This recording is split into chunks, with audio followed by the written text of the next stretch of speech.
The information can be a little overwhelming at first, but the more you learn, the more comfortable you get with it.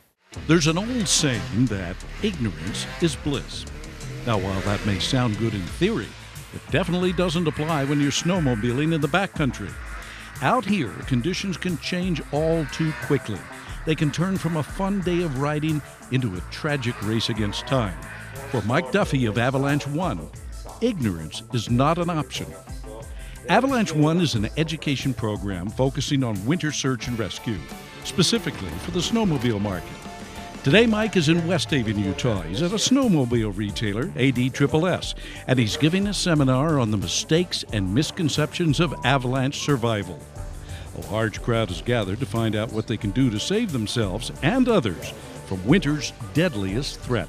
This one tonight is actually an avalanche rescue skills course. You know, if you're bound and determined that you're going to ride in those high avalanche areas, this is going to give you the training to how you're going to get somebody out. He's going to learn the latest techniques as far as rescue, how to rescue effectively, learning about the snowpack, which avalanche problems you have to be really on top of, which days to avoid the slopes because of the different avalanche problems, you know, how to work with your group, you know, all these little things that make a big difference in riding and terrain. Also how to pull off an effective rescue. The course takes students through the basics of avalanche awareness, going over the tools of the trade. Some of them are as simple as a probing stick, others as technical as your smartphone. Over the past 25 years, avalanche rescue technology has enjoyed advancements that have saved many lives across the country. Beacons are a big reason for that. When used correctly, they can zero in on a buried victim and save precious minutes in a rescue situation. Other tools are a bit flashier, but they can also do their part to help sledders from getting overcome by a wave of snow. So right now I have on the Climb Peeps avalanche bag, which is the Jet Force technology. And I was going to show you how it works. And honestly, if you have an Avi bag, especially the Jet Force, because you can pack it and deploy it many times because it's just battery operated, practice at home.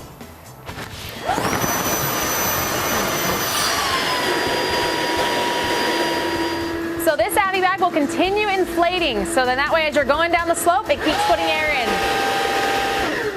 Unfortunately, all of the 21st century tech in the world is not going to save you if you don't know how to use it. When it comes to avalanches, not knowing could get you or someone else killed.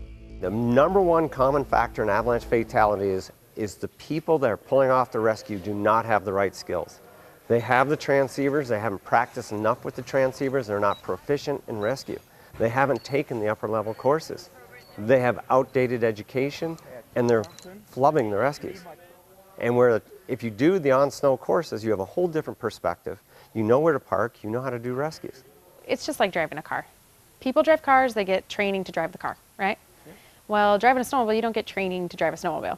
This is kind of the training for that, to show you the risks, just like you have risk getting on the road every day. You have a risk riding a snowmobile.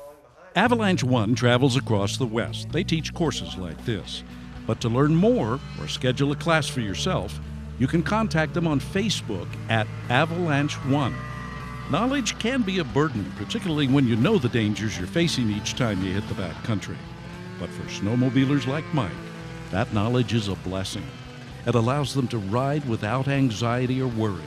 He has the skills now to survive, and thus there's no reason to stay indoors and wait out the winter. There's never a day where I say I'm not going, but every day I do go, where I go is determined by the avalanche forecast, my observations, my stability tests, and you know, the whole thing with avalanches is alter your riding according to the danger. So you have to understand the danger. I never stay home. I just pick the right terrain for the day. Now, ignorance may be bliss when you're sitting on a couch, but not when you're boondocking through the trees. From the winter trailhead, I'm Terry Moore.